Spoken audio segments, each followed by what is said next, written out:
Hello, this is Dan from the Centre for Computing History, and today I'm interviewing podcaster Stuart Gipp. Hello, I'm Stuart Gipp. It's Stuart Gipp. Retronauts member. Yes. I guess probably honorary STCTP, maybe. I don't know. No. Well, maybe. I don't know. We'd have to ask Dave about that. We will. Get in touch. I don't like to ask him questions because he gets a bit. He seems violent. I don't know. I mean, he's not really violent with his actions or his words, but he's got a violent mind. Yes. And the whole sweets thing is really distressing. On record, the whole sweets thing. As someone who obviously, inhales. Just thought I'd start this by slandering Dave Ballmer. No. Why not? A huge fan on record. Huge fan of. Me too. Really funny guy. Yeah, he's gonna love it. Brilliant. He's got no right to reply. It's perfect. Excellent. So, you're here. Well, mainly this is one of the most self-indulgent things I've done. Actually, because I just want to talk to you. If there's one thing that I love, it's self-indulgence. Great. Cheers. This is the place to be. Yeah. And so I've been following you. You're the European correspondent on Retronauts. Yeah, I am. Yeah, that's weird, isn't it? Yeah, it's nice, exciiment because you get a different voice. It's Retronauts being a very American thing, and they've got the little overseas. They got a very nice little team now. Because we've got Diamond in Japan and and then loads of people in America, and that's about it, really. Yeah, they hammer out the content though. I mean, fair play, it's a machine over there, isn't it? Yeah. Excellent. So currently, right now on Retronauts is your part 2, you and Dave Ballmer and Seamus McDonald, yeah. Dissecting at cellular level. At a ridiculous extent. Sonic the Hedgehog 3. Sonic 3 and Knuckles, because people kept saying to me, because I've been kind of a Sonic guy for a long time, for my sins. And people kept saying to me, when are you going to do a Sonic episode? When are you going to do a proper Sonic episode? Because we did Sonic Comics with Bobby Schroeder and Dave Ballmer a while ago, but an actual Sonic episode, and was I don't know if you want what you think you want, because you have no idea what's going to happen if I actually get to do this. I've been talking for years about doing a Sonic podcast that's of this intensity, and we sort of started out right, we're going to just do Sonic 3 and Knuckles because why bother building up to it? Why bother doing the others? Everyone knows everything about them. And we're going to just go into as much detail as they want. And that turned out, we got the first one done, and it was a 2-hour podcast. And we were like, okay, how far through the game are we? And it turned out we'd done 2 levels. And it was this is going to be a thing, isn't it? And yeah, it turned out, yes, it was. It's 5 total episodes. The last one is long. Brilliant. We were determined to get it sort of crammed in, but I just hope that people don't get sick of it. People seem to like it. They're releasing them quite slowly, so I'm hoping that it will bear out in that respect. Every time they come out, people say I really liked this line. It was really funny, and I have no memory of saying any of it or hearing any of it being said. Yeah. And some of it's just really rude, and I was just oh God, why did we say that? So episode 2 is out now. There's some fairly dark stuff in there. It's good. I'm thoroughly enjoying it. But yeah, like you said, it's the same thing. So part 1, 2 hours and a bit, we're talking about 2 whole levels, and part 2 is more the same. It's just it never wanes. It's just bang, bang, bang. It's been a lot of fun. We did 4 a little while ago, and I thought by that point it would start to sort of taper off. But the enthusiasm was more than ever. I think in that one we were really getting into it and stuff. I think Shay came in not liking one of the levels and came out loving it after hearing rationale of why I liked it or why we liked it. So it's nice to have this kind of real-time developments happening. It's fun to do Retronauts in general, though, but those episodes with Dave and Shay have been really fun and nice to do. That's good, and it blooming well shows. Is it fair to say you have a complicated relationship and history with Sonic the Hedgehog? Yeah. I mean, I don't even know where to start with this. I like Sonic, I like the games, mostly like the games. The problem I've noticed recently, and I'm not trying to say that they're necessarily wrong. Yeah, I'll tell you wrong. But I noticed it only just occurred to me that I'm old in that fan base. My experiences with that character in that series are no longer the default sort of experiences, and I noticed that happening because I did something for Nintendo Life, which was a 30 years of Sonic, and I wrote some jokes in it everyone agrees with this, so it's fine. Like Sonic Heroes is toilet, blah blah blah. It is toilet, and it comes out, and everyone went like mad, and I was like, why? Right. Why? Like what? Like, but it is. Everyone agrees on this. Like, this is known that this is not a good game, and it turns out that this is amazing. I don't know if you knew this. People kept being born after that. Like, and I know, and there's like fully grown adults with whom you can hold a reasonable conversation to some extent. And when they were born, Sonic Heroes wasn't even out, and they come up to me and they're saying like, you don't know what you're talking about, and I'm like, well, I do a bit on account of having been there, but you know what, you do you. It's fine. You know, it's fine if you want to. That's the only thing that frustrates me is this. There's a funny one which does the rounds, which is about Sonic had a rough transition into 3D. That's like the meme sentence. You can't say it because it's like if you say that, you've immediately lost. You know. Yeah. But the problem is they did, and I remember sitting there and being like, oh, there aren't any Sonic games on the Saturn like of any consequence, and this Dreamcast game, Sonic Adventure, much as I love Sonic Adventure, is wonky to say the least compared to the incredibly polished Mega Drive stuff. And I think that's reasonable to say. I think that counts as a rough transition into 3D, as opposed to Mario, who knocked it out of the park flawlessly in their first go. Yeah, I think that's a reasonable comparison to make, but apparently not. Apparently, if you say that, you are a bad. So, yeah, looking forward to that. I mean. Yeah. If you want more of me slagging Sonic off, we'll get to that. And saying it's good, at the same time, it's a dichotomy of Sonic. Yeah, I just had to throw a little plug in there. No, I enjoyed it. We'll get to that. It's a dichotomy of Sonic. My friend Hades, that's his real name. I remember he has a Sonic poster on his wall, and like one of the first times I went round there, at one point I just punched the Sonic poster and just went, I hate you, and then I just kind of went, I love you, and that's basically my relationship with Sonic. That's fair. It's very, I keep falling out of it and they keep pulling me back in again, and it's very frustrating. I'm too old for this. I need to stop liking Sonic now.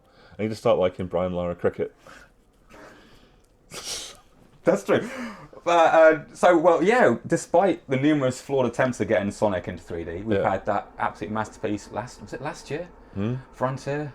Oh, Frontiers? Masterpiece. Well, I mean, it was great.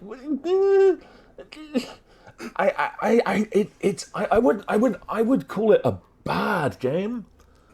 I'm not sure how serious you're being. I'm being very serious. Okay, good. I mean, I just think that if what people want from that series is just like Far Cry, but like worse and like more boring somehow, it is. Then they can have it. Yeah. I did a thing for Rock Paper Shotgun about how I felt freed by it because it was like they finally got like acclaim, and the only way they did it was by shedding all the individuality from the series and just making a game, an open world game like everything else. Yeah. And I'm glad people like it, but it's not for me at all. It's not what I like about him, like his games, you know. The new one coming, Sonic Superstars, is a bit more my speed. Yeah, gone back to the whole 2D, but flipping between art styles, or it's going to be different things, different levels. It's going to be like old school, you know, faux 16-bit and modern stuff. It's just like they're doing Sonic Mania again, except this time it's like 3D graphics. I think the physics are all completely the same and everything. Okay. So it could be good. There's a chance of being good. Yeah. A slim one. But I mean, Frontier. There's no. Is it Frontier or Frontiers? Frontiers. That's not what I call it though. I call it something else. But I'm not going to say that in the interview. It's. I mean, I want bleak, so it's like introspective. Yeah, that's what you want from Sonic. Is you want Sonic going like this. You want him kind of going like. Yeah. What's it? Why do we do this, Tails? What? How do we get here? What is it all about, man? Tails, do you ever just look out at these cliffs and just think, yeah? It's so bizarre how the tone. I mean, if you took it back to, Amy, do you ever wonder if there could be more than this? Well, like, I mean, what is it? Just rings? Like, what does it mean? Like, but yeah, I'll go back. I can't really complain. I played about 45 minutes. You've seen everything the game has to offer. Is that real? Oh goodness. Okay, brilliant. The first island is like by far the best part of the game, and then you get to the second one and you realise that the second island is the same as the first island, except it's sand instead of like green. And it's like you realise that then, or at least I did. I was like, this isn't very good. You can bleep it, it's fine. I know. Okay, I don't want to say it though. I'm trying to be good. I think because my mum's probably going to watch this. That'd be nice. Yeah. Hi, Mum. follow there. Awesome. Yeah. Well, yeah. So a complicated history, indeed. Then that's fair to say. Yeah, that's not. I don't want to say like I don't want to take away from like when I say like this is my experience. Like that really is just my experience. Obviously, like it's very sort of a singular experience because like I skipped like 3 generations, so I played everything way late. Like, so I came to it with a very late sort of perspective. But if you love Sonic Heroes, then like go and play it. Like have a great time. If you love Sonic Frontiers, go play it. If you love Sonic Adventure 2, like go. That's great. Yeah. I'm glad that you exist. What I find objectionable is the whole kind of the idea that it's somehow made up. To go like this was not well received at the time. Of course it was. We can prove it. We can prove it. Yeah. But yeah, I set you free, Sonic fans. You no longer have to do as I say. I wish you would, but you no longer have to. So go and spread your oats or whatever. I know you will. It is unusual. Like, I mean, I'm sure there are games we played growing up which are absolute dog. All of them are great. Everything I played was awesome. Yeah. Okay, Strider on the Master System. Like, that wasn't very good. That's in the book. Is it? Yeah. It's about my experience of being like, hang on, why does everyone like Strider? It's rubs. And then playing Strider on like the Mega Drive in the arcade and being like, you're a Cyber Ninja. Oh, I see. I had a Master System, and this is why. Like, I honestly think that explains everything about my entire my entire like history in video games. Can be explained by the following sentence: I had a Master System, and then nothing until PS2. So I missed the entire 16-bit. I missed the entire 32-bit. I was just playing on emulators and playing like old stuff at the time. Well, actually, it was way after I was playing emulators. Obviously, they weren't around at that time, and so I was just playing 8-bit games for like two generations, and that was an interesting experience, as you can probably imagine. I had a PC that couldn't run anything that wasn't more than about 4 years old. Brilliant. So that was good too. I was buying all those budget big box like sold out acclaimed collection games and being like, yes, getting it back, and then it's like it's not in that sweet spot where it's Windows, but it's not powerful Windows, so it wouldn't run if it was like I was paying. And then the PC I had after that was an NT Windows that wouldn't run anything, so that was great. It's not not much success. No, not till later years when emulation became a thing, and a lot of games got re-released. But no, it's an interesting way to enjoy the hobby, I think. I mean, nowadays old games are much more, I want to say, respected, I guess. They're treated a bit better. We've got companies like Digital Eclipse doing proper preservation, and also places like this, obviously, treating them with some respect. Some respect. Yeah, some respect. Could do with the dust. I'm not gonna lie to you. I'm not a kid, but yeah, you get it. But that's funny because one of the earliest experiences I had of Sonic was on the Master System. I think my brother got Sonic 2 on the Master System. I was a NES boy. He had the Master System. Is it an unfairly maligned system, the Master System? The Master System, I guess to an extent it is. Like, when you compare the libraries of the Master System and the NES, the NES obviously is like ridiculous. It's got Mario 3. Like, what else do you need, really? I mean, it's got Mario 3. It's got. The thing is with the NES, there's so many good games, I don't even know where to start. All the Marios, Contra, Super Contra, Bucky O'Hare. I could go on, like Bucky O'Hare, that's the one I go to. See, this is when I don't go to one of the more obvious ones, I just go to Bucky O'Hare immediately. Yeah, it's amazing, I know. But I can't go to the obvious ones, my brain won't let me. But the Master System has its fair share of good stuff. It has some good RPGs and such. That's not my genre, but I know that they're there. Like Phantasy Star and like Miracle Warriors, and East is on there as well. Ultima 4 is on there. But for action games, it's like a little bit lacking because it just doesn't have the. It just doesn't throw things around quickly enough, I don't think. I mean, some of my favourite games, like Mickey Mouse, both the Mickey Mouse games on the Master System are absolutely amazing. They're on there, and they are, I would say, as good as anything on the NES. And obviously, visually, it can be absolutely fantastic, the Master System. But while it had an audience over here, obviously, but then in America, it was badly distributed and badly marketed, so it kind of tanked. Yeah.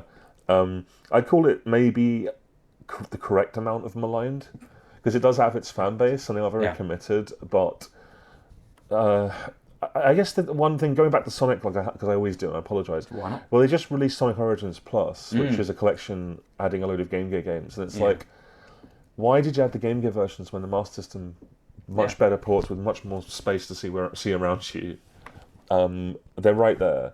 The only reason I can think of is because they're just more well known, but I don't want to play Sonic 1 on the Game Gear or on Sonic 2 on the Game Gear because it's impossible. I want to play Sonic 2 on the Master System where you can actually see what you're doing. It's still not easy, but you can see what you're doing. Wow, I haven't got those, so that's bonkers. It's kind of wild. Yeah, it is kind of wild. That whole package is wild, though. It's like, so Sonic Origins plus, so you're going to add like Sonic Spinball and Sonic 3D, and like, we're adding like 12 Game Gear games, 8 of which are crap. And everyone knows they're crap. Like, no one's going to play Sonic Drift. No one's going to play Sonic Drift 2. No one. Sonic Labyrinth you might play once for the novelty. Right. That's it. Sonic Blast is one of the worst games ever made by any dev team in the history of gaming. Why re-release it? Why do you want to show people this stuff? I don't get it. It was probably cheap to do so. Yeah. Fake value. Yeah. And also, that's also that whole Origins whole package has been absolutely slammed. Well, when it came out, it was really badly done. It was full of like physics problems and glitches and things, and they've patched it up a lot. So it is I mean, now if someone who hadn't played the game said I want to play the games, I'd probably point them to that. Oh, really? It's to a point now where it's acceptable. But even then, the fact that it's got like the wrong music and they had to take out the Michael Jackson music and. Annoyingly, because there was this whole community got their mind blown because this prototype from November 1993 was found a few years ago now. Yeah. And the narrative up till then had been that Michael Jackson's music was replaced in the PC version with this new music because they couldn't use his music. But it turns out it was always the other way around. Those were the original tracks, and then the Michael Jackson stuff was put in, and everyone's mind was just like exploded. And these prototype tracks were pretty good. They were like more new, like vintage Sonic music for the first time in years. Very exciting. And then it turned out they were being adapted for this collection. Everyone was like, "Cool, that's the best possible outcome," and they just botched the hell out of it. And it's just the tracks come on, and you immediately just know it's not from that game. It's totally bad, and it's a shame. I don't know why they did that. I don't know why Sega do a lot of things, to be honest, but they seem to do it. But I mean, historically, that's their thing. That is true, choices. Actually. I haven't thought about it that way for some reason. It's always been a case since they went third party. I stopped thinking about them like that because as long as they keep me fed with games, then I'm happy. You know, they're going to keep making Yakuza, and everyone will be happy. And yeah, that's a damn good game. Yeah, I've only played one of them for about 6 hours, and I want to get back to it, but it's great. Yeah. Good. There's like 50-hour games, and there's like 10 of them. Yeah, it's my life. Right now, I can't play them unless I want to play. Like, if I want to play anything else, that's it. I can't play Yakuza anymore. Yeah, that's true. I mean, you can probably skip 3 and 4. Yeah. Okay. Or play them on easy and play them in the afternoon. Yeah. Could do. Yeah. Skip all the cutscenes, don't care. Read it on Wikipedia. That was the point. Like, get the imagine doing that. Imagine skipping the cutscenes in Yakuza. Well, ridiculous behaviour. Get the YouTube digest, the Yakuza story mode. Yeah. Excellent. So you've pulled out some games from our collection. Yeah, I have. Just for a laugh, basically. Yeah. Fair enough. Yeah. I pulled out Alex Kidd in Miracle World because I think it's one of the strongest sort of games for me because it was packed in with my Master System. So I played it a lot. I don't think I ever actually beat it. No one has. It's a game of random chance. All the bosses are. All of the patterns are the same. If you learn them once, you can memorize them. But even then, you only have to fight one of them with random chance. The rest you can get the telepathy ball. Good. If you go to the volcano, you can get the telepathy ball. It's under a platform. You have to punch in midair until the little block appears, and then you go under the thing, and then you get it. And after that, you can do it. But no, it's still not easy because there's a swimming section at the end of the game that's horrible and has a trick to it that nobody knows, which is. There's a swimming section where it's full screen, spikes everywhere, and you touch these spikes, you just instantly lose a life. And they're like 1 Alex thick hit, so you got, it's impossible. You can't do it because you can't swim straight because you automatically veer upwards. But it turns out that if you're holding button 2, you stop. You just don't hit the spikes for no reason. Like it's not explained in any way. Brilliant. But that's the only way to do it, and there's no indication that this is possible at any point. So. The idea that you would just let yourself drift into the spikes while holding this button is like completely unheard of, and it only works if you don't press up, obviously. So you'd be kind of like, I want to go up, but I also don't want to go down. And anyway, it's a horrible game in it, but it's also great. It has like amazing bits sandwiched with just nonsense, and that's like my favourite thing ever to happen. I love games that are just like esoteric as hell, but they combine it with like a decent kind of a spine, like a strong. Bike. Yeah. But I got Frogger out because I just like frogs. That's the only reason. It's fine. Yeah, they're good. That's a pretty fine version you've got there as well. Good choice. Yeah. This is Atari, right? Yeah. I mean, it says VCS, but I'm looking at the back here, and I mean, that's impressive for a VCS. I mean, it was one of those situations where they were like, these screenshots are taken from the arcade version, but it's not. It actually does look. Or it might be hand drawn. Yeah, maybe. Quite a cute thing they used to back in the day. I think that is it, because I used to have this system called the TV Boy 2. Oh. It was a system knockoff thing, and it had 150 Atari 2600 games on it. I didn't know they were at the time. And then in later years, I was like, oh, I grew up playing these Atari VCS games. Okay, that's interesting. And they're all mislabeled. They're called one of them's called Forest Walk, and it's actually Pitfall. Oh, okay. So I was like, yeah, Pitfall. And I think that was the one that clued me in, because I knew Pitfall from knowing things about video games, even when I was a kid. Frogger's great. I like all of the... I wish they'd stopped doing fun Frogger games. They made them like all the way up till like the Nintendo DS and the PSP. They were making these... Wow. It was this really weird ongoing series that nobody cared about, where you'd get these games that were just these kind of like extrapolations of Frogger, where you'd do that single square hopping around in these worlds. It was like a Zelda one even. And I really liked them. They were just dodging games, like old school dodging games, and they were really fun. And they stopped doing them eventually, because they wanted to do like sort of indie cred Frogger, so they gave it to some other developer and ruined. What a treat. Yeah. And isn't there like a giant ticket machine version in arcades? There might be. Yeah, I don't know. I don't know that arcades was might be going concern. There is still one at Leisure Park. Yeah, that was facetious. I went in there the other day for the first time in years, and like. It's like Halo and like Jurassic Park and like all these games I've never heard of. And it was like a Tomb Raider one with like pistols. And I was like, it's kind of cool that there's a new games happening. You know, I mean, you know, they should do. I don't understand why there isn't like some kind of retro arcade apart from the ones that are here, obviously. But I did that arcade club in Leeds a while back. Yeah, and that was an interesting experience, because on the one hand it's great.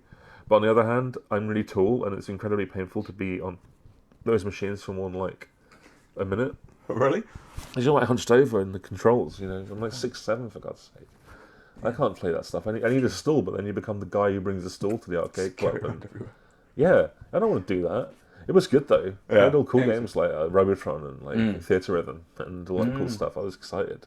There's an awesome, over at Norwich, there's Retro Replay. Have you been to that one? That's pretty good. No, but I'm in Norwich quite a lot, so I probably should. There you go.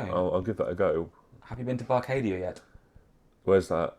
It's on the main drag next to a strip club.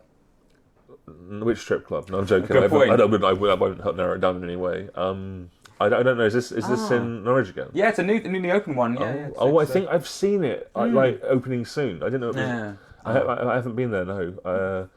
I don't know. I just feel like I don't need to go. Like I just feel like I don't need to, because there's going to be expensive drinks and there'll be like one like machine, and it's going to be like, I don't know, like a Time Crisis or something. And That'd be fun. Time Crisis. Yeah, I do like Time Crisis, but I don't know. You get a lot of these arcades, and you'll go there, and it's just like Outrun and like Outrun 2 and like Scud Race, and that's fine. And then when one of the Scud Races doesn't work, and a Time Crisis, but the pedal doesn't work, so you can't like hide. And then you've got just like, you know, loads of Tuppenny Waterfalls, and then that's the arcades these days. That's the arcade now. Yeah. If that, I mean, yeah. You remember the good old seaside arcades? Of course I do. I remember, though I used to go to Hunstanton. Well, Hunstanton, like, and I'm not having a go at you, by the way. Look, he's not having any of it. He's not having any of it. Yeah, you got run over by a Frogger reference. The one at Hunstanton, they used to have loads of old school machines. They used to have like Simpsons and Pac-Man and Spin Master of all things, like G-Lock, Space Harrier, loads cool machines.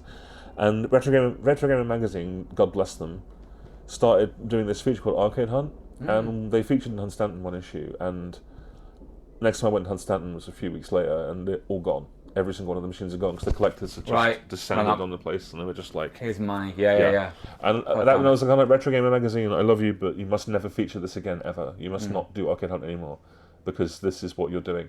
Love them. Don't want to slag them off because it was a long time ago, and they obviously didn't know that this would happen. But that's what I think that's what did play some kind of part in the British seaside. You can't even get that machine with Uncle Fester where you grab the thing and electrocute you anymore. Days are gone, mate.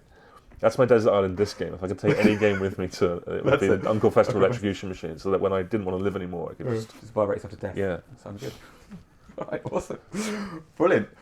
Do these here wonderful games, Alex Kidd and Frogger, do they appear in your book? Yeah, Alex Kidd definitely does. Frogger probably does in some form, but it's probably something weird like Frogger's Adventures Temple of the Frog. In fact, I'm just going to tell you if it's in there. Do it, yeah. Because what they did is In this real brand time. new thing that I've never seen before, which is they put an index in the book. And You I didn't was have to make like, that, they made that for you. No, I had to do it. Oh.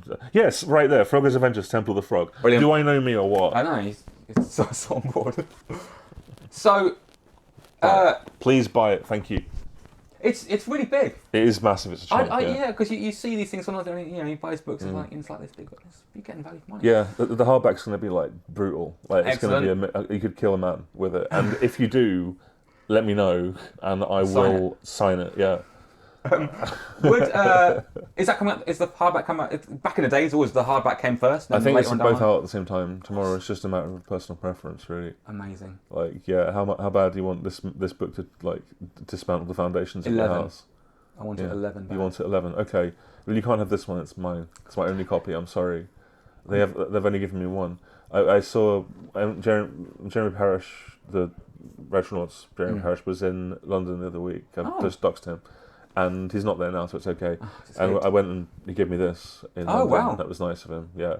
It was weird because I went from like listening to Retronauts, so posting on the Retronauts forum 6 years ago, maybe, to go get a pint with Parish the other week. And that was kind of a remarkable thing to do, I think. It was weird. It's all been very weird. But it's nice. I'm curious now, how did you land the Retronauts? I don't really know. What happened was I used to do YouTube videos. I don't do them anymore. And I'm not going to downplay them. I'm quite pleased with them. They were. I thought they were funny. And I think Jeremy Harris saw them and eventually messaged me on Twitter and just said, "Do you want to do like a fortnightly thing for Retronauts?" Like the website, it'd be like 500 words, like not much. And I was like, obviously, yeah, I do want to do that. So I started writing about all my old hobby horse stuff that nobody else was going to write about, like Spyro the Dragon, Attack of the Rhinox on the Game Boy Advance. That was my first one. That was how I came out of the gate. It was like mission statement. I'm doing this. This is my thing, and that's in there as well, by the way. And after that, I think E3 happened, and he was saying like, if someone could do like news updates for E3, that'd be cool. So I sort of wrangled. I not wrangled, but I just said, yeah, I'll do that. And that sort of translated into just doing a couple of like a thing or two each week, and etc. etc. Eventually, because my goal then was I want to try and get onto this podcast, because that's like the thing. It is pretty. I'm not saying this to brag, because this is how it was at the time. But like of retro gaming podcasts, I think that is the one. Like that is the preeminent one. So I was like, it would be amazing if I could get on that. And I did Alex Kidd eventually, and it was like a half an episode, and I came on for that. And I did a few more after that, and then I can't remember when it was. It was probably like a year and a bit ago.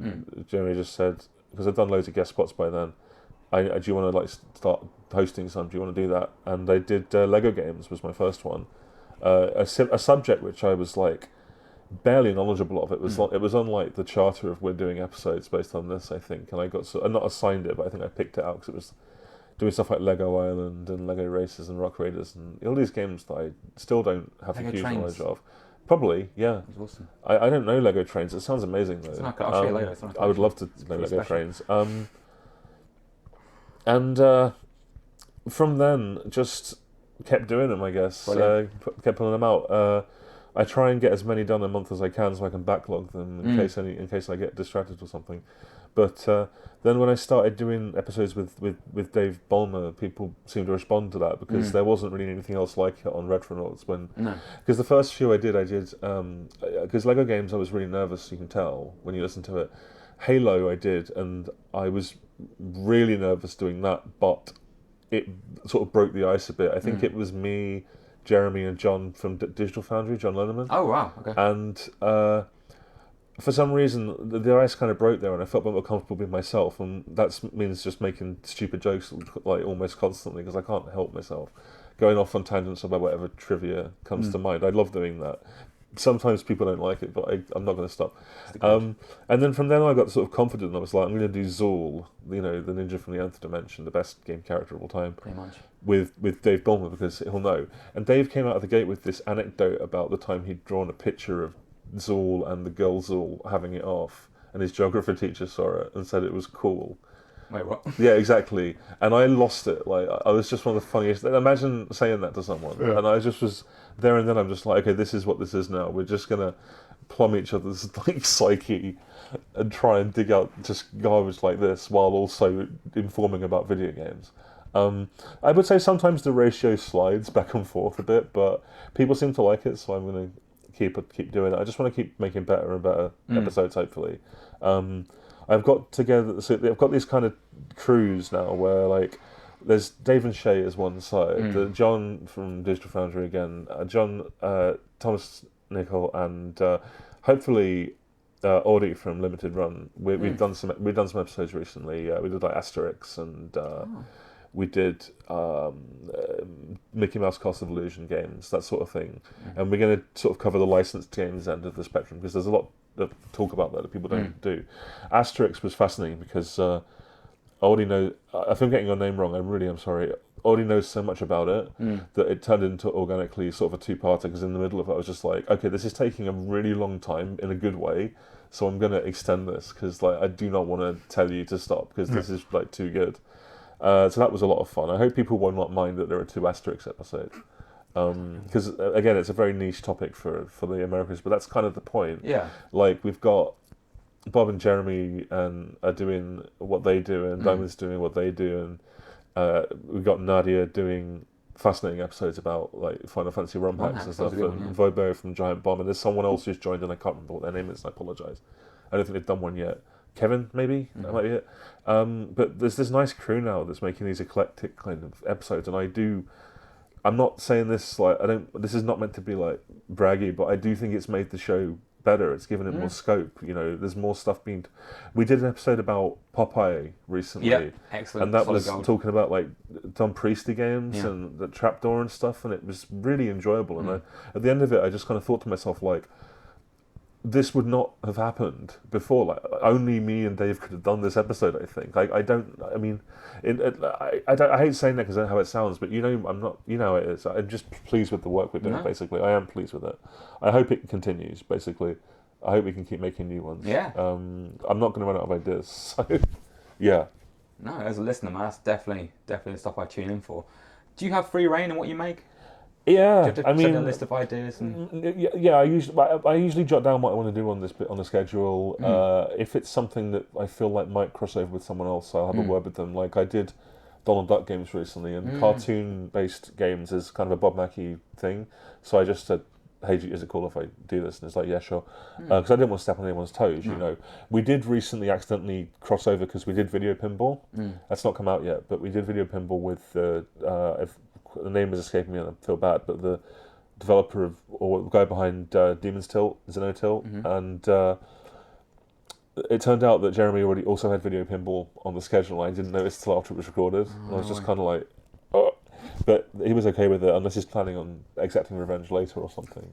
We're talking nothing but Sonic from now on. Yeah, I mean, we were in London and he didn't shove me into the road, so I guess we're okay. Oh, brilliant. Maybe he tried and I didn't notice because of my sheer girth. Just kind of vibration just came right back to him. I don't know, but yeah, pretty much we can do whatever. I mean, I'm not going to turn up and just be doing sort of like, okay, now we're doing like erotic games, like Korean erotic games, and it's just going to be me and it's going to be weird. I probably wouldn't do that, but yeah, I think as long as it stays informative and enjoyable, I think it should be okay. I haven't yet run into a subject where I've just kind of got a relatively flat kind of, nah, please don't do that. That's not. I'll sometimes get like, you've got to get this person on for this. That will be too good for this, but that's not the same thing, obviously. Zelda Timeline. Oh God, yeah. I always hated the concept. It drives me crazy. I didn't know anything about it. I said when I come on, I said to them, I don't know anything about this, and my role is going to be asking questions. And I think that's quite a valuable role to have. Very useful. There were a few responses that were kind of like, why is this guy doesn't know anything about it on there? What's the point? And I'm just like, that is the point. I'm the layman guy, and I think it's quite funny to have me incredulously like getting confused because that's what happens, isn't it? I mean, I don't know. I mean, I don't think the timeline concept is important to enjoy the games on any level. I've never been a huge Zelda guy anyway. I just I don't. It's fine if you want to talk about canon and stuff. You can do it to your heart's content, but just, don't tag me in. I don't want to hear about it. It just seems so weird. It just seems like, James, it's just into, these little events happen in this thing. It doesn't feel all connected. It seems like it's the same sort of Nintendo noticed that people were talking about it. And they thought we should probably address this in some way, but then they managed to just fog it up even more, really. I said fog it up, by the way, in case you thought I said the other one. I might bleep it out just so there's that ambiguity. No. I won't be able to say any words if you can bleep them. Good point. I mean, it could be worse. It could be like the Sonic timeline. Oh, that's my next question. What would that even look like? Is that even possible? No. 1, 2, 3. It makes absolutely no sense. It's like probably like 16 different branches, and I wouldn't do it. I'd have to hammer my own skull in before the end of it. There's no way. It might be worth a go, maybe for a laugh sometime. It'd be quite funny. Yeah, the Sonic timeline episode where just 3 people having a breakdown, like live. That would be quite funny. That would be good. That's worth tuning into. Timeline episodes maybe. Not much more coming up. I do like the ranking episodes that we sometimes do. They really upset people. I mean, you must get loads of feedback from the audience. I mean, that's what people make them, right? It's clickbait. People, I mean, we do it as a wind-up when we're saying, this is the definitive, ranking anyway. Yeah.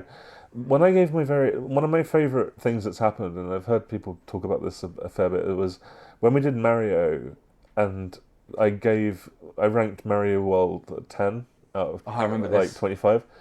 And when I said that, Paris just laughed incredulously, and it was beautiful. It was this beautiful organic moment of my real personality destroying a human being, at least partially chipping them away, their sanity. And it's people I've seen comments that are ever since Stuart ranked that, I've sort of not stopped listening to the guy. I'm like, I mean, when I say on the thing, I mean, here's my reasoning why I don't like Mario World as much. I'm going to talk about it now, actually. Right, Mario 3, much better game. Okay, in my humble opinion. Right, okay, here's why. Right. Here's why. Okay. Mario World is great. I love Mario World. It's like a 10. I'm not going to pretend it's not good. I've never said that in my life. Right. Every time I preface it with this, there are 2 types of Nintendo platform games. Okay, there are obstacle course linear platform games, which I love, and there are exploration map-based platform games, which I don't love. The reason I don't love them is because you have to replay levels in them, and replaying levels is really not that fun when you have to do it. In my opinion, there's to get 96 exits in Mario World, you've got to do this level twice. You've got to find this thing. You'll come back and do the same level again. I'm not saying there's anything necessarily wrong with that concept, but for me personally, I'm a little bit once I clear a level, I just kind of want to move on to the next one. If there's a map, that's great, because Mario 3 has a map, but it doesn't let you revisit levels you've already beaten. Once they're done, which to me means the secrets feel like secrets rather than a necessity. And Mario World does a great job of it because it has plenty of secrets besides, the Switch Palaces and the secret exits. Besides that, there's loads of stuff hidden everywhere. It's a beautifully designed platform game.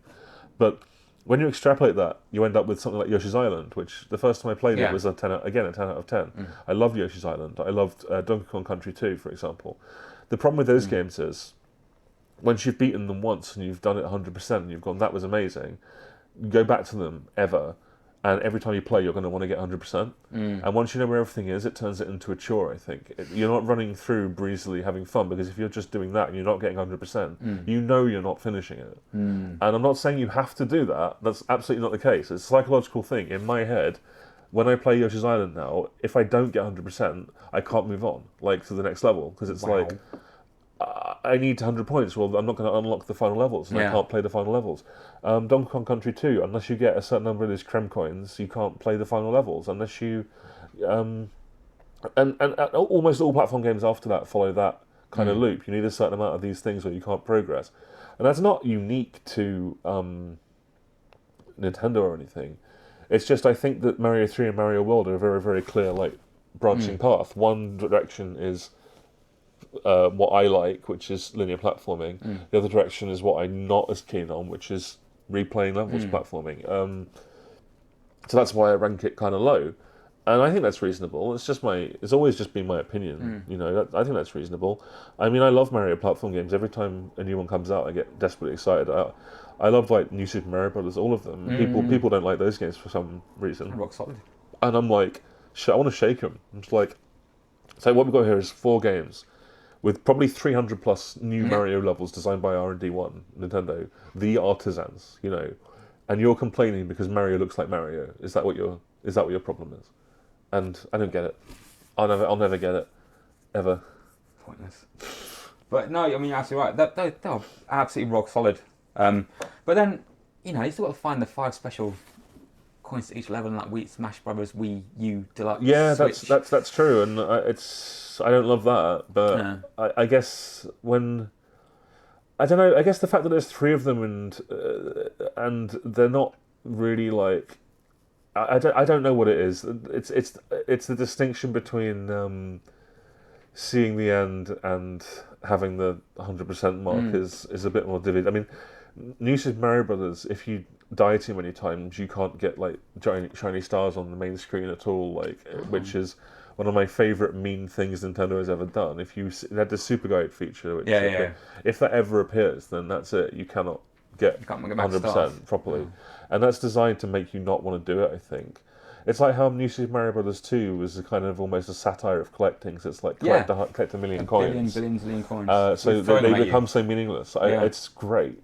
But no, I get I do see where you're coming from. It's not meant to be like a defining. This has to be this way. Yeah. I do actually like collecting. I do like finding secrets. But that's the thing. If I replayed New Super Mario Brothers, I'd probably get a bit annoyed by all the locked off stages and things. But I don't really replay them because I beat them all 100% already. So I don't particularly want to. I just wait for a new one to come out, and they just announced the new 2D Mario platformer. So I'll just be playing that when that comes out. He's an elephant now. He is an elephant now, isn't he? Yeah. Why not? You know what? I'm an elephant now too. It's all right. Yeah. I don't want to know. Yeah, okay, well, I'll let you figure it out, viewers.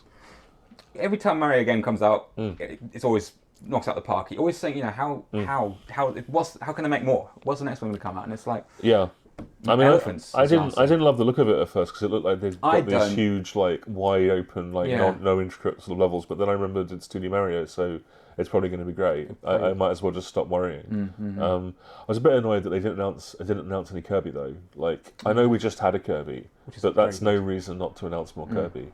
Like they should, whenever they're not announcing. Tease. Yeah, or just like whenever they're not announcing Kirby, they should be announcing Kirby. Basically, we had. Oh, when they did Forgotten Land, the 3D one.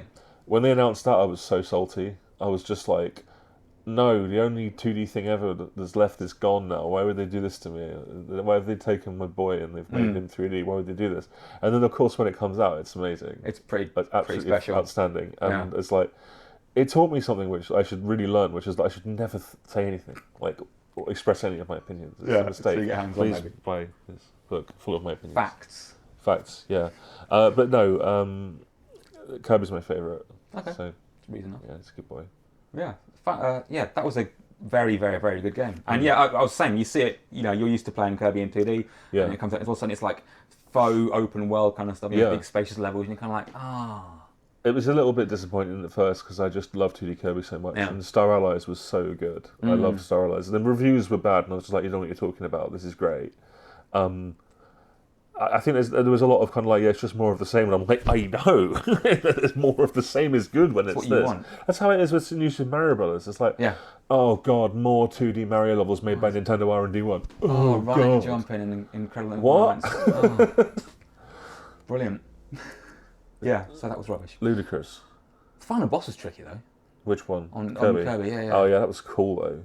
I think the director came out not so long ago saying, sorry about that. That was a bit tricky. I was like, it was. It was the whole last level was great. It was just a complete trip. The Kirby experience is that, like, as you play through the game, it becomes increasingly weird and unpleasant, and then the final boss is always like some appalling eldritch thing. And then in this game, it was almost probably the worst it's ever been, like being chased by what is essentially a wall of flesh down a corridor until you fight an angel, and using that dodge roll and laser gun to absolutely. Paste it. Max that out. Yeah, and then what a game. Cakewalk. And then you finish it and there's like a whole more game to do. Like the whole new stuff to do. Amazing game. Amazing. And the thing that gets me about that game is there's a Kirby pattern, which is they'll do one game in a new style and then the second one is absolutely unreal. Oh, okay. On the 3DS they did Kirby Triple Deluxe and it was really good, but it was a little bit vanilla, And then the second Kirby 3DS game was Kirby Planet Robobot, and it's the best Kirby game, I would say. So I'm thinking the sequel to Forgotten Land is going to be incredible. Like it's going to be the one. I'm really excited about that. Yeah, you heard it here first. This thing I made up that may or may not happen. Funny be announced. The curse of Retronauts is it will be announced while I say it. Like, Oh, really? That has happened to us like 3 or 4 times now. Brilliant. Which ones that I've been in, and also loads where I haven't been in it. Where, like, we did Doctor Who, and we were talking about what would we want on the Doctor Who game. It's like, yeah, it's weird that they don't make Doctor Who games anymore. And but at the end, we get on, and 5 minutes earlier they'd announced one, and that's happened a bunch of times. Like, we'll finish an episode, and then they'll have announced something on the subject of the episode. In that case, you've got to use this. That's making it out of date. You've got to use this power for good. So, can you mention a Dreamcast Mini, an N64 Mini, a sequel to Low G Man from the NES, a Dreamcast Mini, an N64 Mini, High G Man. Yeah, exactly. High G Man, a sequel to Low G Man. Well, High G Man wouldn't be very good, would it? It would just be this guy on the ground, just kind of like good point. Yeah, it's stuff so heavy. crawling along the ground. I can't lift my own clothes. Yeah. No, you can't jump. It's impossible. Forget about it. Yeah. But yeah, so please use your power for good. Okay. That'd be great. Thanks. Hope we get a new Frogger. A proper Frogger, please. But that will never happen. With Sonic, it'd be Sonic Frontier, but for his there are too many Sonic games. They should stop making them. But it'd be with Frogger instead. Stop making Sonic games. That's enough. That's enough. How could they win you over? They're like, we've got one more. We're going to have one last swing to win over everyone. What's the? Put the advanced games on the Switch, please. Why has that not happened? Yeah, make that happen. Honestly, at this point, I don't know if they can win me over. I mean, that's not to say I won't play the new ones, because I will play them, but there's so much. I just want to move on. I just want to move on. I know I never can. No. But that's what I would want at this moment. That's how I feel. I just want to be rid of him. I just want him to go. That's what they should just stop making them. Like, that's enough Sonic. There's been so many. Give us like 10 years off. Like, come on. Yeah, you see that'd be even good. 2 years or 5 years off would be nice. Just like, don't do a Sonic for 5 years. It would be interesting to see what happened, wouldn't it? Like, just don't do a Sonic for 5 years and just watch what happens. See, so you get how it all divides out. See who ends up alive at the end. You know, it's like Sonic Battle Royale. Be incredible. Oh God, I just said Sonic Battle Royale. They're going to make that now. I mean, I'm amazed it hasn't. I mean, there's Sonic with a battle pass, or like some sort of Smash Brothers equivalent. Yeah, subscribe to $24.99 a month to your Sonic Battle Pass, and you too can unlock Sonic hat. They were making talks about Frontiers being along those lines. Like, it's going to be expanded. We're going to develop it and keep it growing. They have been adding in new. Oh God, this is a thing. Okay, they've been adding in patching it. They've been patching it up, and they've just been adding in, to the great acclaim of the fans, loads of quite modular control adjustments you can do. Oh, okay. So you can manually adjust all the physics and stuff to make it how you want. Here's the thing, I don't want to do that. No. I don't want to do that. I just want it to be good, out of the box. I don't want to sit around and play with a slider and go like, now Sonic moves the way I want it to. That arc is really pleasing. I'm glad that people who want to do that have got that, but like, that feels so much like just do it yourself. It's broken. Stop you fix whinging. it. You do it. Fair enough, I suppose. But it's like I don't want to create a wrestler. I just want to, I just want to be Undertaker. Exactly. Yeah. Or Triple H, obviously. Or Triple H. Or Triple H, I suppose. The only two wrestlers. They quit like in the last 6 months or so. Like they're still pretty much. I'm not into wrestling anymore, but seeing these people when I was like 8 years old, and they're still going now. It's like how. I nearly wore a wrestling T-shirt today, but I didn't in the end. What one? Evolution. Okay, blimey. Triple H, Randy Orton, Batista. Amazing. Ric Flair. Oh my God, I was out of it by then. Yeah. I got into it really weirdly late because my friend was into it. I don't even know why. I sort of fell out of it a bit now because it's a bit tedious. But yeah. The trick is to watch Japan wrestling and and good wrestling and not WWE. Okay.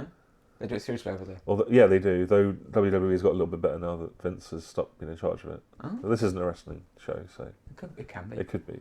So after all that preamble, the actual reason you're here is to plug this excellent book. Tell me about this, the process. Why you don't? I mean, we're currently in a golden era of video game books. Yeah, we are so lucky right now. Yeah, There's nothing but the last 10 so years. So much good stuff's coming out, and you're joining it. All the stuff from Hardcore Gaming 101 it's been absolutely amazing. Jeremy's stuff, Game Boy Works and stuff, Bitmap books. Bitmap books, of course, I'm not familiar with that last one. What was that last one? Read Only Memory. They recently published the Games Master Oral History. I kickstarted that. I didn't know that was them. That was them. I think they've also taken over some other. I think Did You Know Gaming is now on there as well. Oh, nice. They've got some cool stuff coming out. That's cool. Okay, that must be very familiar with them, but not remembering that name exactly. There's quite a lot of cool books coming out, and I hope this is one of them. It certainly is. I mean, what this is it's a compilation of stuff from Retronauts and a few things from elsewhere, mostly Retronauts and new stuff for the book. It's all dip in, dip out, kind of organised by system. Bits of writing about various games that I like, both like either extremely obscure, from the extremely obscure to the very, very well known. But I usually find, I hope, some kind of interesting angle on even sort of the modern ones. As per the content, as per the title, most of it's extremely positive. Not all of it, because all games are good isn't really a statement of fact as much as it is a mission statement. It's like, if you allow them to be, because there are a lot of things, especially coming from the kind of Americanized notion of retro gaming that exists now, and that's not me having a go. That's just majority rule. That's how it is. Sure. There are a lot of games that just don't get time of day, and that's particularly particularly janky sort of early Sega stuff, or like Master System Spectrum stuff, and a bunch of shareware sort of PC stuff as well. And games that maybe would be registered, say, a 3 out of 5, 5 out of 6, 7 out of 10, 6 out of 10. Now, the thing that's probably worth noting is that 6 out of 10 is still above average. It's still pretty good. So and I tend to enjoy my games regardless of that sort of review. I mean, something I noticed, it's not really in the book, but some of the content reflects it, is if I went back to old gaming magazines and things, which I do often because I still buy them from secondhand quite a lot because I love reading them. Games for, like, for example, the PlayStation 1 era, that would get like 4s and 3s. Yeah. I play them now, and God help me, I get more out of them than I do like Horizon Zero Dawn or something like that. I can't into this whole AAA Sony thing. Like, not just Sony, but it is just Sony. But if you say that, people get mad at you. Gears is better, I'm sorry. Gears 5 was better. It is. It was good. But what for me, what I noticed is I think that the upbringing that I mentioned earlier has fed into the way that I enjoy games, because as time has gone on, I do find myself going back to old stuff way more, or stuff that's like old stuff, because we're blessed with a lot of modern indie games that are made by people kind of like me, I guess. And stuff like Shovel Knight is a really broad example, but what you'll find in there really is just a lot of coverage of games that may not have reviewed particularly well back in the day. UK magazines, and this is one of the reasons why I like them, they were not exactly good in terms of criticism. They could be very facetious. And I liked that. I liked the fact they had some character, but what it would mean is you get a game would come out and it would just be like, oh, it's another platform game, 30%, 31%. And I play those games and I would kind of think, there's stuff in this that's kind of enjoyable. Let's try and explain why I enjoy it. And the thing I've run up against so much is incredulity to the idea I could enjoy these games, like genuinely enjoy them. I've been called a contrarian like a million times. It's not true. I can easily see why, like, especially when you rank Mario World. It's I told you why. I'm on board. I told you why I do that. I don't think I am. I think sometimes it's fun to lean into it, but I wouldn't express something if it wasn't sincere. Like, there's stuff in the book which is basically like how I discovered all these games, how I came to these games, how I discovered emulation, how I got into this in the first place. And it's not like autobiographical in any way, but I think that there's a story being told in terms of like, everything is coming from this slightly wrong perspective. That's what I put on the back, is just like playing all the wrong games, basically, which is true. I didn't have all the sort of the best sellers. I had my Master System, I had my Spectrum, and I had Pedro, and I had like I know, and I had like the Trapdoor, you know. Yeah. I had good stuff. I had Castle of Illusion, I had Land of Illusion, but when everyone else was playing like Metal Gear Solid, that was still what I had. I didn't have another system, and I think that conditioned me to just get the absolute most out of the 8-bit era, and consequently every other era that I sort of drop into. Because even to this day, I play stuff that's kind of like... one of the newer examples that's in here, it's not really new now, but Agents of Mayhem, a Volition game for PS4, hugely panned on review. And I played it and I was just like... okay, I don't think this is great, but I love the way the characters interact in this game, and I want to praise that. I want to write about that. To me, that elevated it. It made me want to keep playing it because I really love that. Like, they've got like 20 characters in that game, and they've written dialogue for every one of them interacting with every single other one. They all have histories with each other, and that, like, they're not overstated. They're not like, but I just enjoyed the hell out of it, and. No one else is going to talk about that stuff. It's not going to happen. No one's going to be like, "Oh yeah, Agents of Mayhem. That just sucks. Like that was bad. Don't play it." Over. Yeah.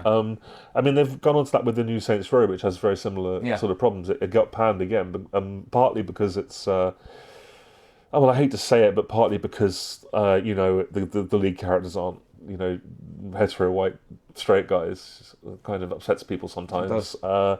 Breaking you so I hate. So it sucks that I even feel bad bringing it up, doesn't it? This is what been. It's a hot button, isn't it? It's a nightmare scenario. But, even discussing it is inviting disaster. I know, but it's true. There was a contingent of that. But then to be fair, also not to be fair, I'm not going to be fair to these people. But to be fair, on the other side of the criticism is they got rid of all the established characters and they rebooted it, and a lot of people didn't like that. I wasn't crazy about that even.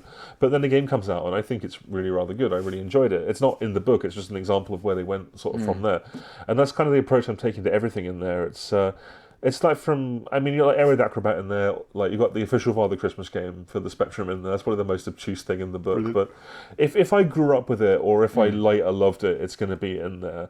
I think the only negativity is when I cover maybe newer stuff that I don't enjoy, and I'll try and explain in detail why it doesn't work for me and how it could be better.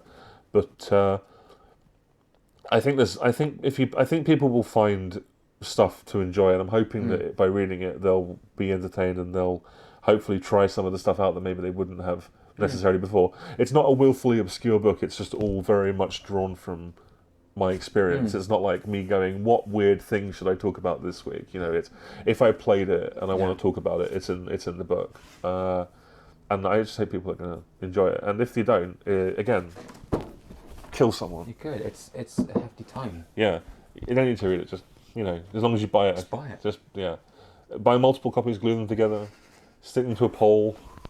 Zelda it. Yeah. Tears of the Kingdom. Fuse it. Fuse to a rake. Fuse it to a rake. Yeah. You can buy it, you can do what you want with it. You got a wobbly table, prop it up, you got a bookshelf that just looks weird. Put it in there, get another book, put it inside the book, read the book secretly. It's all in there.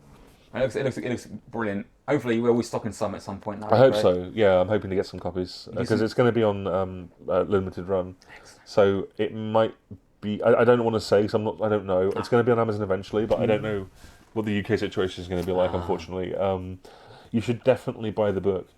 You definitely should. It would be weird if you didn't, to be honest.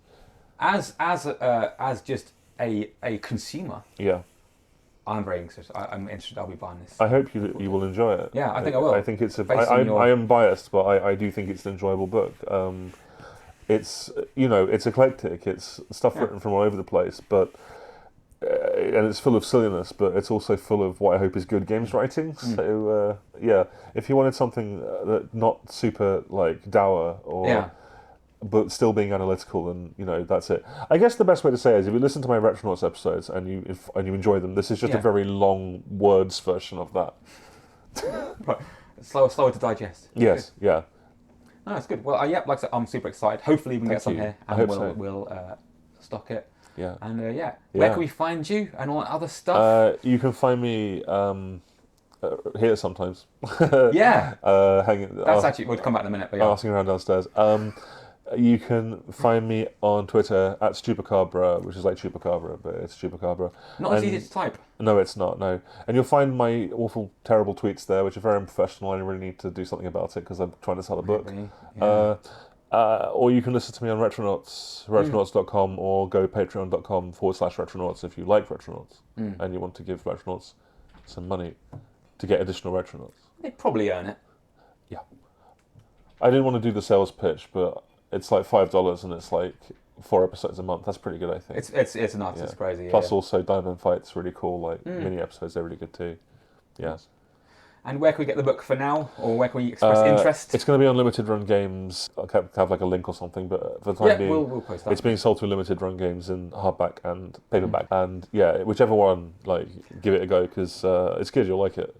There's some, like, my friend Leanne Hamilton did the cover. It's great. Look, It's beautiful. got monkeys on it. I get it. My friend Gobbletula did these interior drawings as well, and That's massive brushstrokes. and That's they're really awesome. cute. Yeah, that was Jeremy Parrish's idea. He did the sort of design, but like my friend, I'm going to show one. You can't see it very well, but that's Gobb's Alex kid. Nice. Yeah.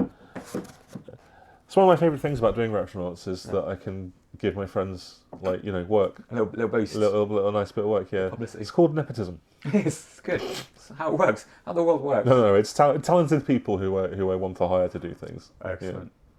Cool. All right. Any last words? Yeah, come and visit the Centre for Computing History. It's great.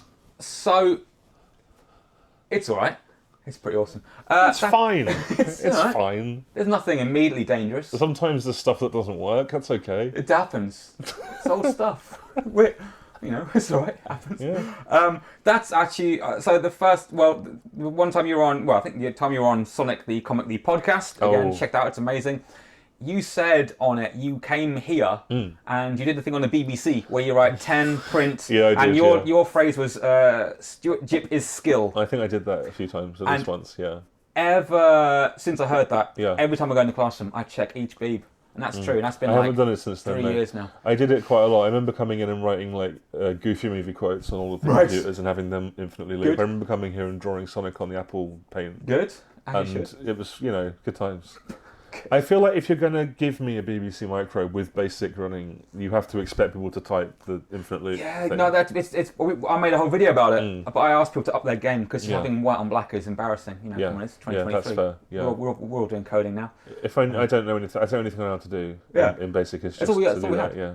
Because presumably, when I was at school, I was at primary school, and one just appeared one day. Yeah. Sat on a table. Amazing. Didn't do anything with it. It had a monitor. No one ever used it because there was no teacher. So that's the first thing you learn is like 10. I don't know how we learned it, but we did. And that was I used to get in trouble because I used to bring games and install them on the computers. Nice. Nice. I remember going into this the sort of what they called the learning room at school, and they had Archimedes, and it was running like Lemmings, and I knew the cheat, so I could just be skill at it. And Lemmings is still my favourite though. I love it. It's in the book. They should all be in there. Every game I've made is in the book. Can you imagine? Yeah. Someone makes a good living out I of that. started a project once online to try and review every game ever created, regardless of whether or not I played it, and it was like just one-line pithy reviews based on the title. A screenshot or title alone. Based on the title. Yeah, I think I actually managed to get through like A and A B, and then I had to give up because there's just too many games. So you have 7,000 entries in. Yeah, it was a lot. There was just too many games. I am doing a project on Retronauts.com that I want to mention called the Game Gear Directory, where I'm reviewing every single Game Gear game that ever came out in the West, and that's not easy going at times. I just had to do 3 Mortal Kombat ports in a row, and I love Mortal Kombat, but boys oh boys, you do not want to play Mortal Kombat on the Game Gear. It's a stinker. Oh, well, 3 if you can't start, which is the block button. They make it, oh my goodness, that's barbaric. It's really bad. The thing that really bothers me is that Mortal Kombat 3 is the worst one of the lot. They hadn't learned the lesson well. They just didn't care. Those games were never intended for people to actually enjoy them. They were just like marketing. They were just like Mortal Kombat's available on everything, and that's part of the marketing, right? To say you can get it everywhere. Nobody wants Mortal Kombat on the Game Gear. Nobody would ever want that unless you have nothing else but a Game Gear, and even then you probably wouldn't ask for it because you're well aware it would be crap. Unplayable. But no, it was just I was really annoyed because I was just like, this is really clearly not being made with any degree of like caring. Unless the developers actually did put their hearts and souls into it, which I'm pretty sure they didn't. No, they're not watching. It's fine. Oh, okay. That's what I want about them then. Exactly. Yeah. We should find out. Maybe we could get them down there. Get them down here and have an argument. We do tech talks. I'd love that. Yeah. Because a lot of stuff was ported out. Like, even back then, the UK gaming industry was still limping along at that time. Maybe it was ported out to like Probe or someone, and they. It actually, the first 2 were Probe. Really? Yeah. The third one was done in House Williams, I think. Oh, okay. It's horrible. So the Probe ones, they're horrible too, but they're at least acceptable. They tried. Ish. Yeah. I'm not gonna dick on Probe because. There's a lot of good Probe games on the Game Gear. Specifically, they seem to really make a lot of Game Gear games in my limited Game Gear Directory experience. They did a really rather good Daffy Duck game on that thing. Just thought I'd throw that out there. Yeah. Check it out. Judge Dredd game, not bad. Awesome. Thank you very much for coming down today. Oh no, thank you for having me. Taking up your very free surreal. time. That's quite all right. Thanks for talking about these wonderful games and your book. And again, check it out, go buy it, investigate, and then if not, come down here and we'll see you with a copy at some point, hopefully. Okay. Cool. So, thanks for having me. Thanks, and we'll see you soon. Bye.